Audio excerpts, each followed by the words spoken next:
और इन सब के बीच खबर आ रही है कि दिल्ली सरकार ने अपने उस सर्कुलर को वापस ले लिया गया है और ये फैसला जो आया है ये सर्कुलर पर रोक लगाने का फैसला किया गया है। मीडिया के खिलाफ जो सर्कुलर जारी किया था और ये सुप्रीम कोर्ट ने सर्कुलर पर रोक लगाई है। यानी सुप्रीम कोर्ट के रास्ते से ये दिल्ली सरकार के सर्कुलर पर रोक लगाई गई है, जिसमें इस बात का जिक्र किया गया था कि सरकार चाहेगी और उसे महसूस होता है मीडिया की किसी भी खबर को लेकर कि वह उसके मानहानि के खिलाफ जा रहा है तो उसके खिलाफ कानूनी कार्रवाई की जा सकती है। और उस पर तमाम नौकरशाही लग गई थी और इन सब के बीच लगातार इस बात का जिक्र हो रहा था कि जिस कानून के जरिए इस तमाम चीज़ों को अंजाम दिया जा रहा है वो किसी काले कानून से कम नहीं है। और दिल्ली सरकार लगातार इस बात का जिक्र कर रही थी कि वो सही है अपनी जगह पर और कुछ मीडिया हाउस उसके खिलाफ जा रहे हैं, ऐसे में उसे ये सर्कुलर लाना पड़ा। लेकिन मीडिया के जरिए प्रेस काउंसिल ऑफ इंडिया ने भी इस पर कड़ी आपत्ति दर्ज कराते हुए सरकार से पूछा था कि उसका नजरिया है क्या।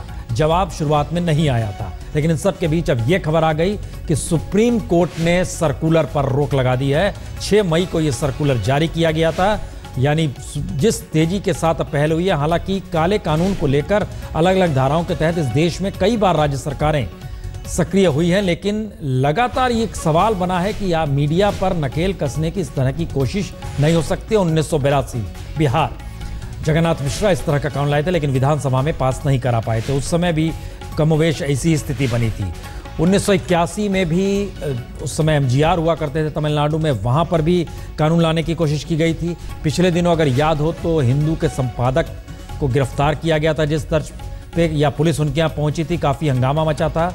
तो ये तमाम तरीके से सरकारें अपने पहल करती रही है और इस देश के भीतर एक इमरजेंसी, उसमें तो संविधान द्वारा मिले गए तमाम अधिकार ही पोस्टपोन हो जाते हैं। लेकिन इसके अलावे 1962 में नेहरू ने इस बात का जिक्र जरूर किया था कि कोई सनसनीखेज तरीके से जो युद्ध हो रहा है उसमें कोई खबर ना जाए। उस समय इस बात का जिक्र किया गया था। लेकिन जिस तरीके से दिल्ली सरकार ने सर्कुलर लेके आए, चुनाव साहब, हमको लगता है आपको एक कमेंट इस पर करना चाहिए चूंकि आपने इस पर लिखा भी बहुत।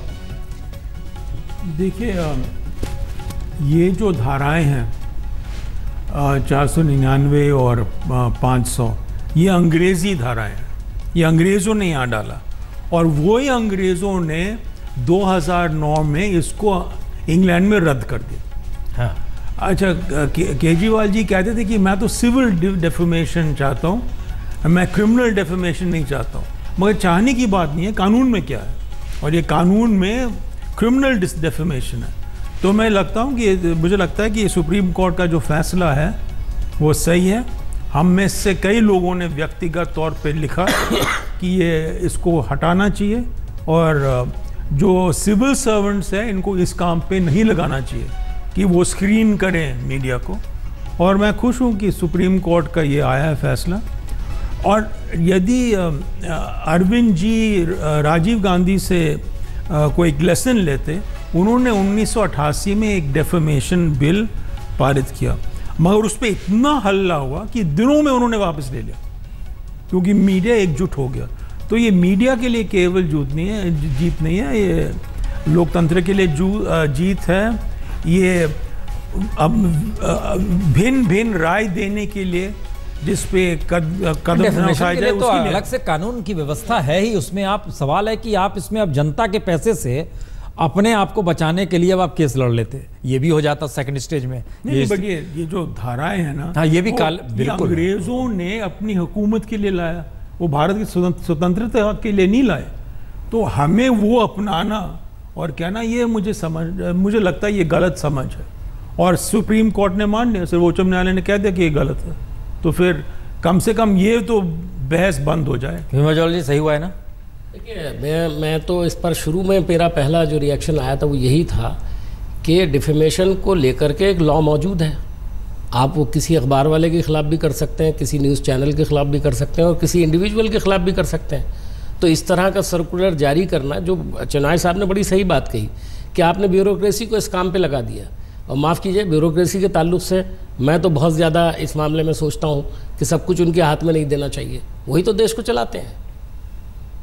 अगर उनको कहीं भी लगेगा कि पॉलिटिकल जो हमारी बॉस है उसको खुश करना है, वो उस काम में लग जाएंगे। वो एक पहला बड़ा तमाचा दिल्ली सरकार के ऊपर है, क्योंकि जिस तरीके से ये सर्कुलर लाया गया और उस पर सुप्रीम कोर्ट ने रोक लगा दी है, तो ये कहीं ना कहीं अब दिल्ली सरकार को समझना होगा, क्योंकि दिल्ली में एक ऐतिहासिक जीत के साथ अरविंद केजरीवाल दिल्ली के मुख्यमंत्री बड़े। 70 में से 67 सीट किसी ने सोचा नहीं, लेकिन उन सब के बावजूद भी 3 महीने का वक्त नहीं हुआ कि मीडिया पर नकेल कसने के लिए सर्कुलर लाना, और अब सुप्रीम कोर्ट ने उस पर रोक लगाई है।